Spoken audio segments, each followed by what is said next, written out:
website for the actual guidance for commercial office space, as well as a summary of the steps that businesses need to take.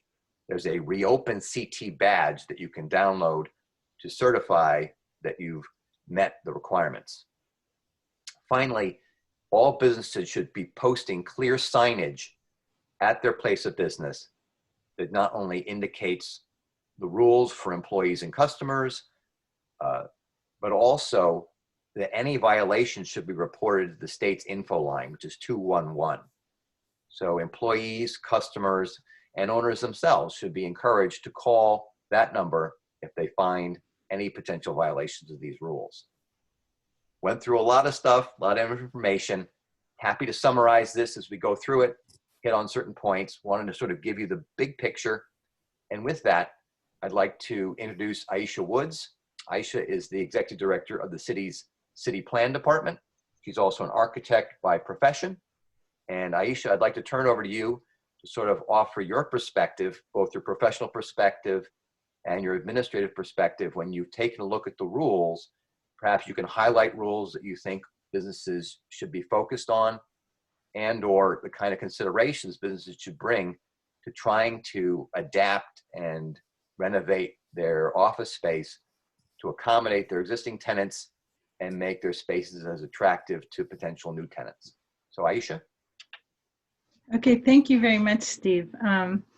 You certainly covered a lot of specifics about the guidelines in your introduction. I'm going to speak on a few matters with some perspective from a design point of view, but also in a broader interest in the way we work and how we can support a healthy, sustainable, and equitable workplace going forward. So I think, part of the overarching theme of this set of webinars is, how can we come back better? So some of the things I'm interested in are how can a workplace be conducive to the healing also that's necessary coming out of this pandemic. So Steve had noted some of the reopen guidance, and it's based on safety first, clear guidance, a science and data-driven approach, relying on a prepared health infrastructure, and also promoting choice in reopening and dynamic responsiveness. So our conditions may be changing as we go along.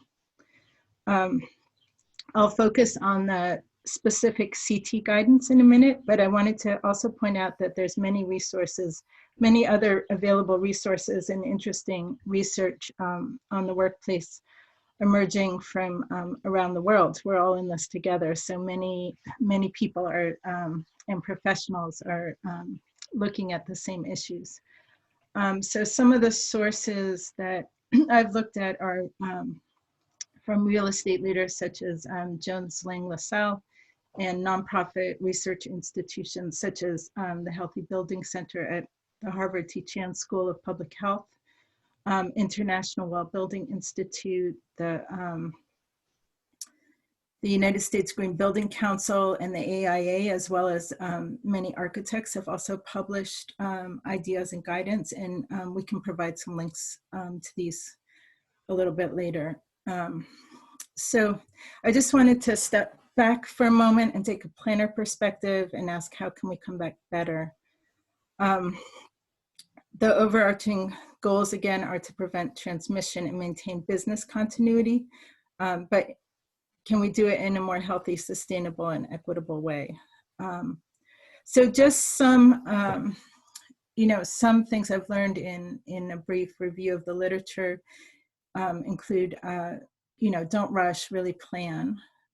If remote working is working, enable that work mode until you have clear plans and protocols for coming back, including a way to communicate and do some, workplace changes to improve safety prior to people coming back. So it's a great time to take care of some deferred maintenance, if that's needed.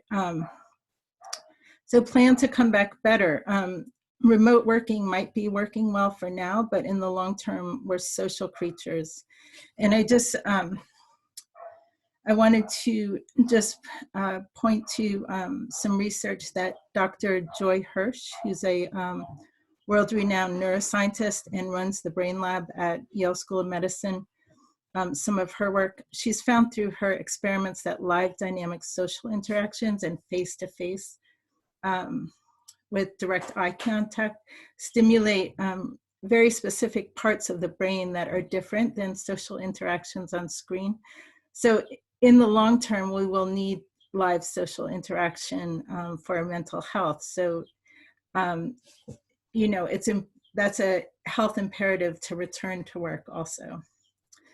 Plan for change and flexibility. A long-term flexibility should be considered. So the report by Jones Lang LaSalle also suggests 60% of office workers surveyed, and this was late April, intend to continue to work partly off-site. Also plan for changes in office space allocation. The same report notes that 70% of office space was open plan in the first quarter of 2020. So this is following a long trend of going to more open office space with much smaller space allocations per person, around 70 square feet per person in a benching desk. This trend is going to quickly go back up to larger spaces per worker, back to more like 120 to 150 square feet allocated per employee. And then the return of the cube, right? The return of partitions to prevent transmission. At the same time, the amount of space dedicated to informal gathering and shared amenities will be reduced or reconfigured. And the motivation for the shared space trend has been sort of findings that creativity and innovation occur in informal group encounters and informal collaboration. So we all know about, you know, the tree houses and sort of romper rooms on the Google campuses. These things may be going away. But it's still really important to figure out how to facilitate that kind of collaboration in space. Finally, you know, have a plan to shut down smoothly and quickly. You know, should we have another, you know, another spike at some point, make sure employees are supported and have technology at home. And I mean, this can be part of an overall resiliency plan as we continue to deal with other, you know, emergencies from climate change, for example. So having a plan of flexible work, on-site, off-site plan is good. Okay, so I'm just gonna wrap up with 4 basic sets of planning areas. And again, Steve has really gotten into the details of the specific guidance, and we can post that in the chat as well, so that people can see the very specific practical protocols issued by the government. There's 4 areas of planning. One is population management. So again, encouraging to develop a work plan. May 20th is 50% capacity, but think about, you know, who is working offsite, who is on site, what are hours, how are they staggered, keep teams or pods, you know, within the overall office population segregated. The other part is administrative, and communication is really important, both for safety, but also for employee confidence. Engineering measures, and Steve mentioned some of these, include ventilation, air quality, deep and frequent cleaning, respacing furniture, reducing clutter, providing wash stations, and green cleaning supplies. So one thing to keep in mind is also we don't want to create issues with chemical sensitivities. And I think the governor's guidance acknowledges this too, and has a link to OSHA recommendations for sort of non-toxic cleaning products.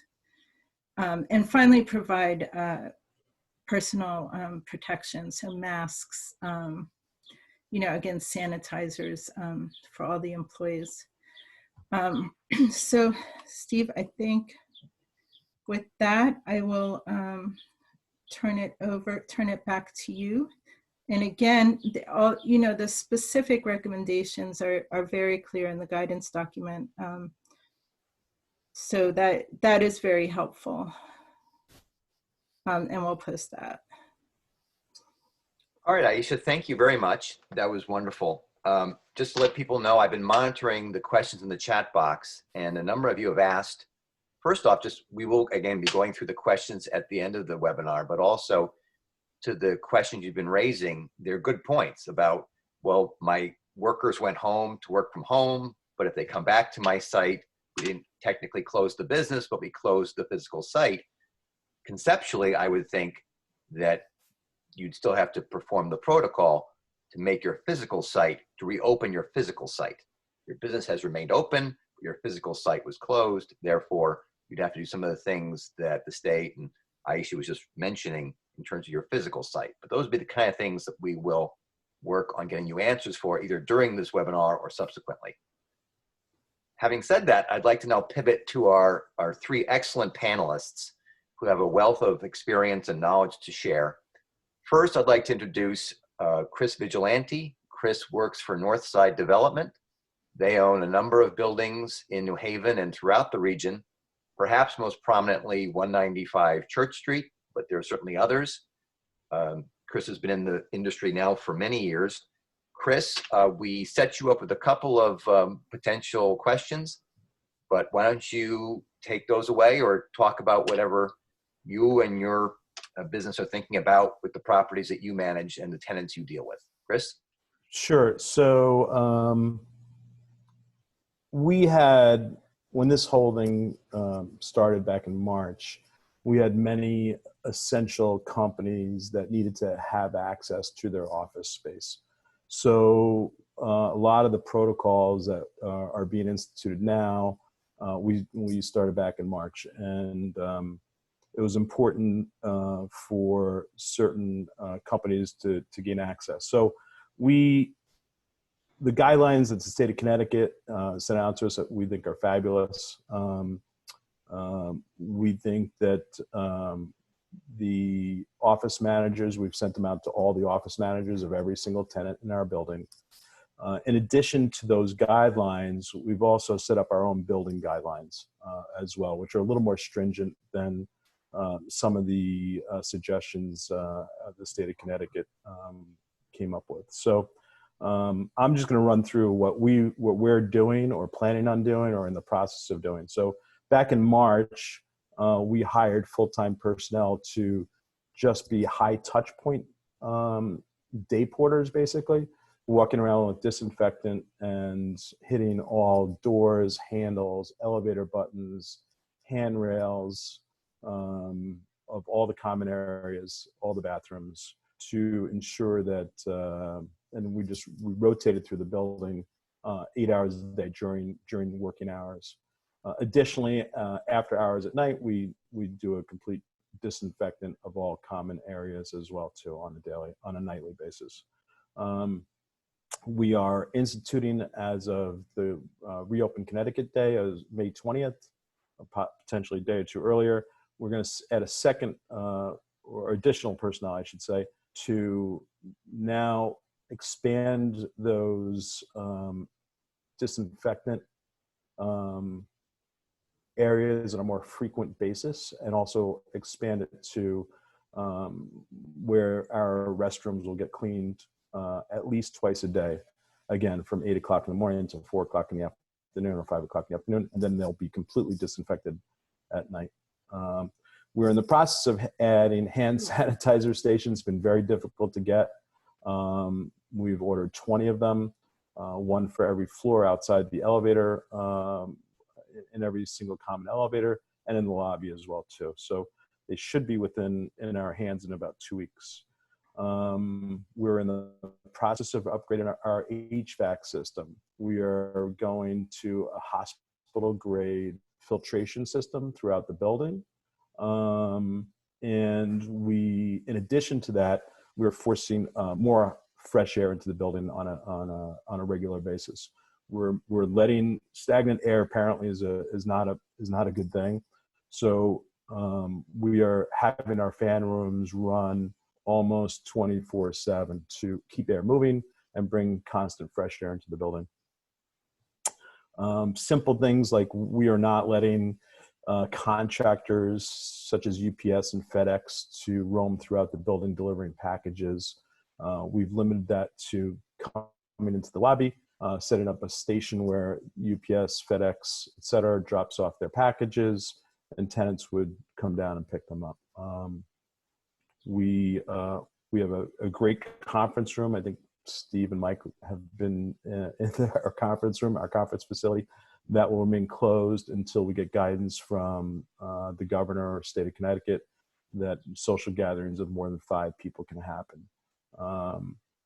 We reiterated some of the guidelines by the state of Connecticut and define them a bit more, so that the state of Connecticut talks about social distancing and capacity of elevators.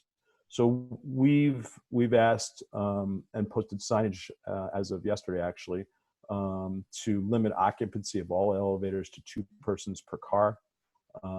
Any building contractors that are working throughout the building, doing construction, et cetera, they cannot ride with any tenants. They have to stay in their freight elevators only. We're asking all guests, obviously, and tenants to wear masks when they're coming through the common areas. We're asking guests and tenants to ask, to limit guests and visitors to an absolute minimum. And we're installing signage throughout the lobby just to remind people of the social distancing rules, the elevator guidelines, and the mask guidelines. And the mask guidelines are really, we're stating it's no exceptions, at least in the common areas. The Connecticut state guidelines, I think, are very clear in the fact that building owners are responsible for common areas and signage, social distancing where they can control it. But a lot of these guidelines really fall upon the tenant office managers or tenant COOs or whoever runs the office to really, have their employees change and really follow these guidelines. And we think that's, some of the suggestions are fabulous. We talked about separating desks, 50% capacity, staggered oncoming times. So we do try to facilitate our tenant needs as best we can. What else? Chris, I'm gonna cut in if I can on you there, just because I'd like to get to the other 2, and then we can cycle back for anything in the Q&A. Yep. I got one more thing. All right, one more, then please go ahead. We're also providing free toilet paper to tenants to take home in case they can't buy anything in the stores. So there Wonderful. You go. Obviously, it's no longer in the news as much as it was a month or so ago, but thank you. That's sure it's well appreciated. Darlene Riley is our next panelist. She works for the Hurley Group. The Hurley Group owns and manages several buildings throughout New Haven, including most prominently 55 Church Street, but they have properties all over, all different kinds of properties. So Darlene, I think you've just unmuted yourself, so why don't you please go ahead and have the floor. Well, thank you, Steve. Thanks to you and Aisha for including me in this panel of discussion. These are very important topics that we're all discussing, and I'm honored to be included. So,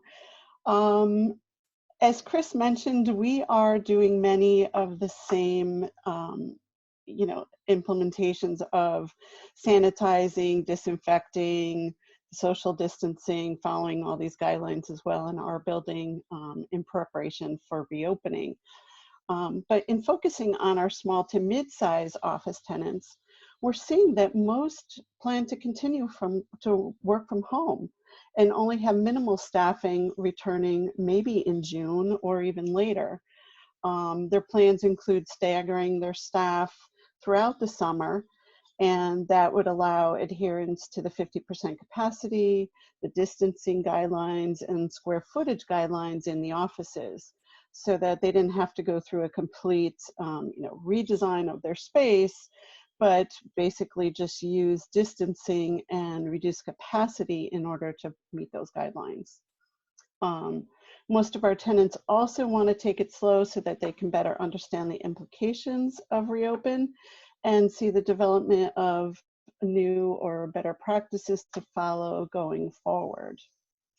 As far as all of these guidelines and the new requirements that we're all facing, they will all certainly have a big impact on commercial office space.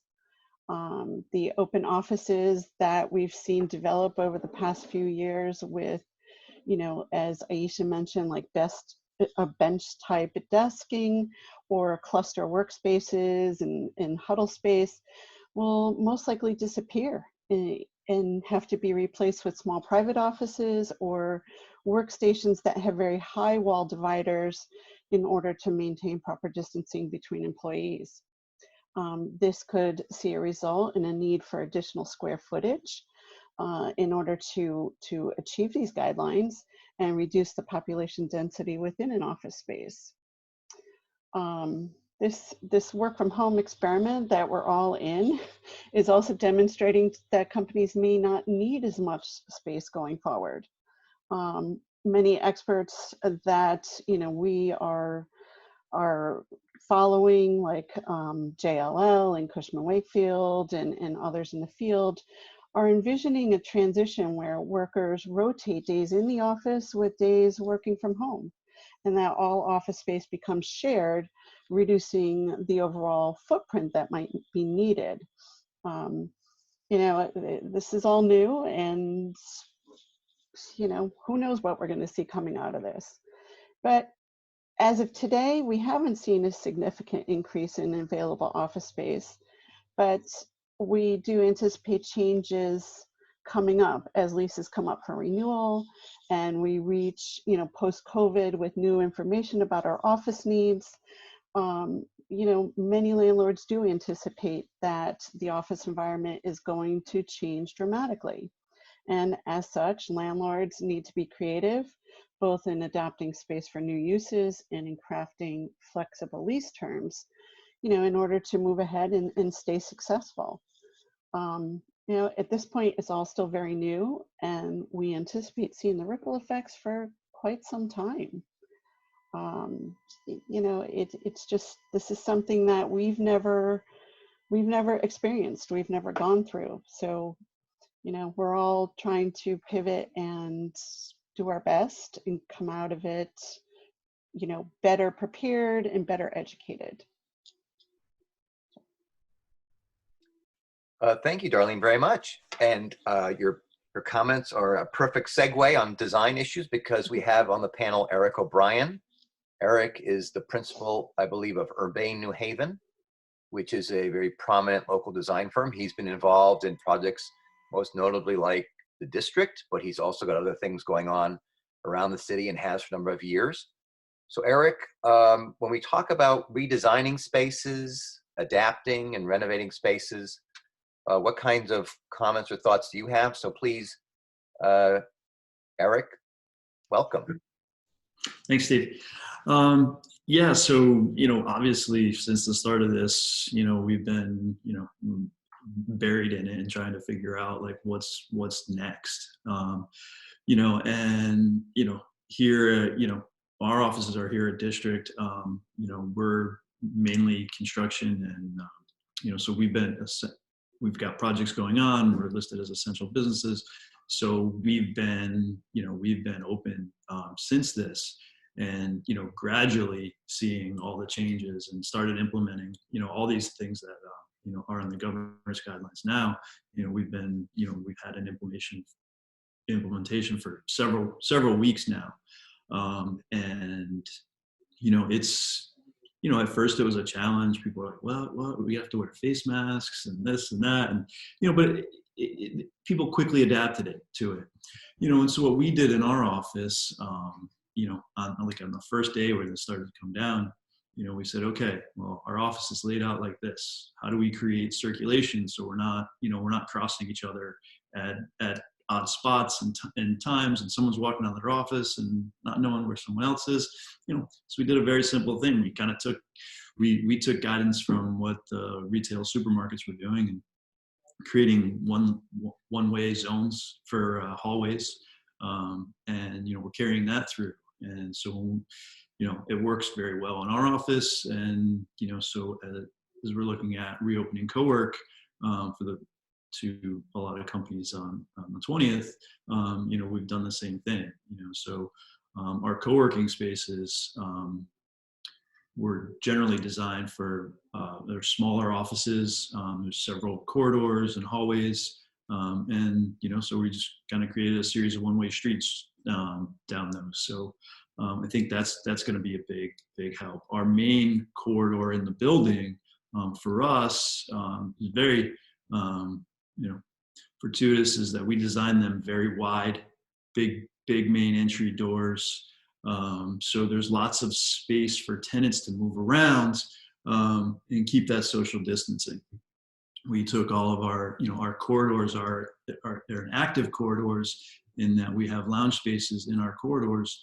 And what we've done is we've created barriers with all of our furniture that was in that space, and pulled all of our furniture to the center to push traffic to the outsides against the walls, instead of the opposite, which was walk through the center of the corridors, furniture is off to the space, off to the edges. So simple things like that really made a big impact on how people can move through the space, still be still see and interact with people, but not be right on top of each other. So that's been a big bonus for us. Also, with the co-working spaces for us, a lot of co-work across the country and across the world have these big, wide open spaces that Aisha talked about earlier. That the open plan. Well, we found out very early that there's been a gradual shift away from open space seating, in that people really do want to be able to go off into their own space, hunker down, get their work done, and then come out and engage with people in short periods of time, but for the most part be in their office. So we designed our spaces to have more of those small offices, and I think that's going to be a benefit in the long run in what's going on. Now, those offices are designed to fit many people inside a small office. That's kind of been the trend. That's going to change. People are going to start reducing the number of people that they put in these small offices, and we've seen that already. We've seen a push from members of the co-work asking to take another space so they can split up their employees. We've also we've been in constant conversation with all of our members, and a lot of the feedback is working from home does work, but they're dying to get back to interact, but they're going to come back at a different pace, at a different rate. And they are going to stagger. There's lots of talks about staggering employees and who comes in for how many hours and what days. But I think the social interaction is very important. And from what we've seen, our building has been open. There are lots of essential businesses that do operate in our building. And people are very respectful and understanding of what's going on, and they're starting to really get to get used to this new normal. The other nice thing about our campus is we have a lot of outdoor space, so people can get outside to and socialize. Going forward, we believe that this is obviously a serious change in the way that we're going to be doing business for the near-term future, but we don't see it as a permanent thing. We think this is going to be temporary, is 12 to 18 months of living like this, I think, and then our hopes and thoughts are that we're going to be back to a relative normal maybe not. I think the good thing is, I think we'll return to a normalcy that we saw before, but with more awareness about social contact. So, the challenge in designing spaces for that is, we need to make changes today, but we need to be able to adapt and change. The days of the big days of big meetings and conferences are just they're not going to be in our near future. But we can't design a building that doesn't allow for that in the future. So our spaces need to be much more adaptable. So. Wonderful, Eric. Thank you very much. Let me jump in there because we do have some questions, and we have about 10 minutes, or actually 9 minutes left, believe it or not, on questions. So let me just cover a couple of things. First is, we will be able to make available to all attendees, and thank you, by the way, we've doubled the number of people we thought were going to attend this webinar. So welcome, and thank you everybody for staying with us. But we will be able to send out to everybody a recording, as well as the one pager that I referred to at the top of the webinar. So we will have that to send to people. I want to ask the panelists, and also if we've been joined by Director Maritza Bond of the Health Department, I got a couple of questions I jotted down. The first question, this actually might go to Chris and Darlene, which would be a couple of questions about the responsibilities of landlords vis-a-vis tenants. My impression is that both landlords and tenants have responsibilities that they have to meet to get a building to be safe, not just one or the other. Chris, and then maybe Darlene, do you want to comment on that? And then we'll see if Director Bond wants to add in. Absolutely. It's clearly spelled out in the Reopen Connecticut office guidelines where the responsibility lines are. I think that in reality, it's going to be blended a little bit, but it really puts owners with very specific and manages very specific duties, and it also puts the office managers or owners of these companies with very specific procedures, and it's actually laid out very well. I was impressed with the publication that they came out with.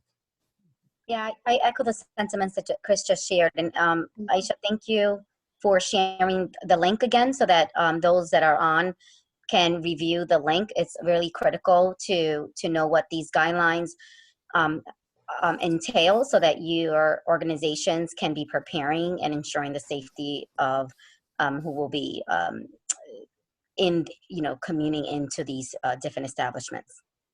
So both the employees and anyone that will be entering these buildings. Right. I agree with Chris and with Maritza as well.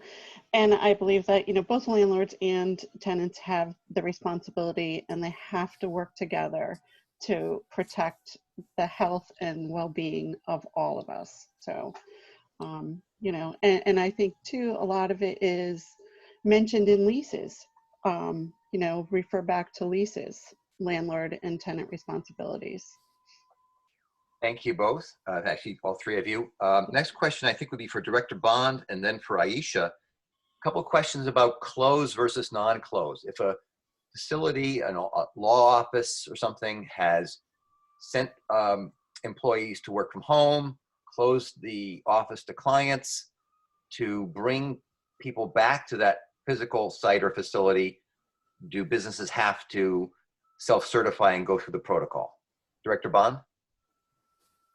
So, this is a question that we do not regulate these type of establishments per se, because we're not licensing them. What we're doing on the city side is really making sure that we have clear protocols and safety measures in place for the employees that will be coming back. So that's going to be really critical as different establishments are gearing up to have employees really do and OSHA published a nice guideline on how to ensure the safety measures that needs to be considered. And so I really asked the leadership teams within these respective organizations to have a safety committee that will be looking at proper protocols with the OSHA guidelines and EPA guidelines that have been published on the national level. Yeah, okay. Thank you. Yeah, just having flexibility, I think, and really understanding. Also, talking to employees and finding out is it, what's working in terms of working from home versus, some people are going to be chomping at the bit to come back, and just making sure that there's, balance and flexibility in your planning, but again, adhering to all the safety protocols that Dr. Bond was referring to.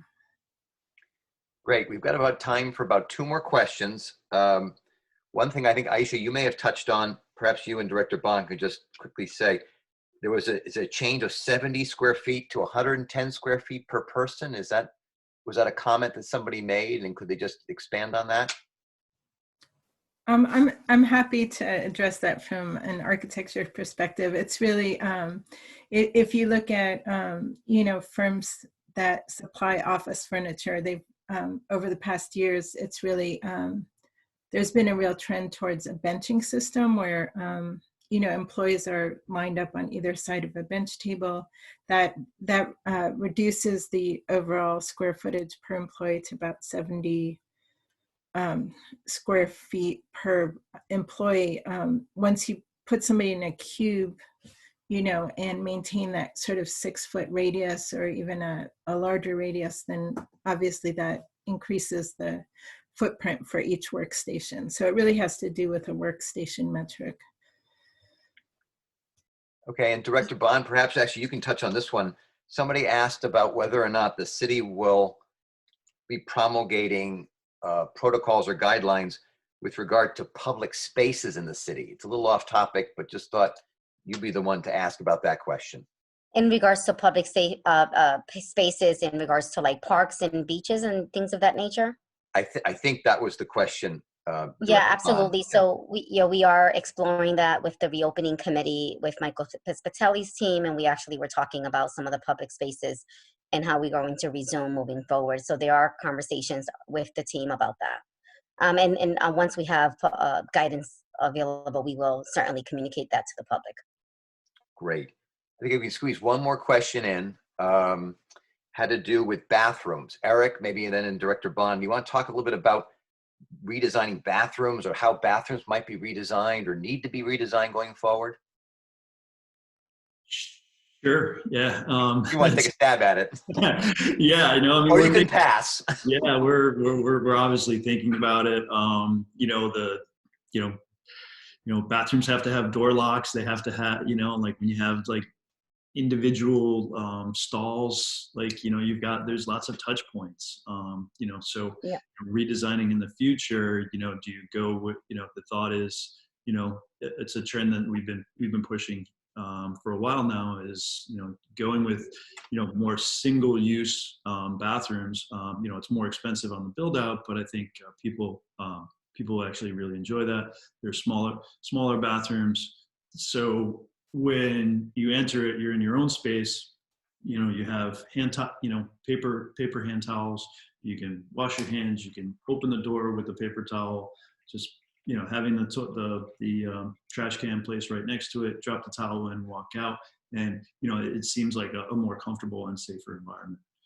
So that's kind of the thought. We're also with the spaces that we have now, touchless soap, touchless flushers, touchless faucets, all that.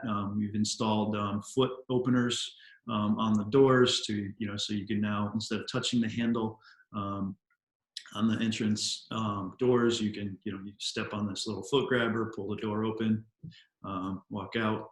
So that's kind of the little things that we're doing, and bigger long range things, I think is probably going to be shift more to that those individual bathroom units.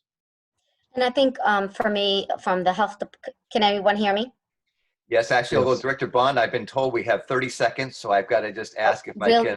Go ahead. So really quickly, on our sanitarians will be doing that. We will be really inspecting what protocols are in place for bathrooms for certain establishments. So bathrooms really need to be properly stocked with the proper supplies. We have clear pathways for social distancing and proper markings for customers and staff to be able to see what the proper distancings need to be in place. cleaning and disinfecting products or disposable wipes should be readily available. There should be a log of how frequently the bathrooms are being cleaned. And of course, to Eric's point, using touchless appliances is the preferred method. And making sure that this trash cans are frequently changed as much as possible. Wonderful. Thank you, Director Bond, and thank you again to our panelists and guests. Thank you to the attendees. This is not the end of the conversation, but the start of it. We will be sending out additional links and resources and information to all of you who attended. Please do feel free to reach out to us, and thank you all very much. Stay safe and healthy. And until next time, take care all. Thank you, Steve. Thank you.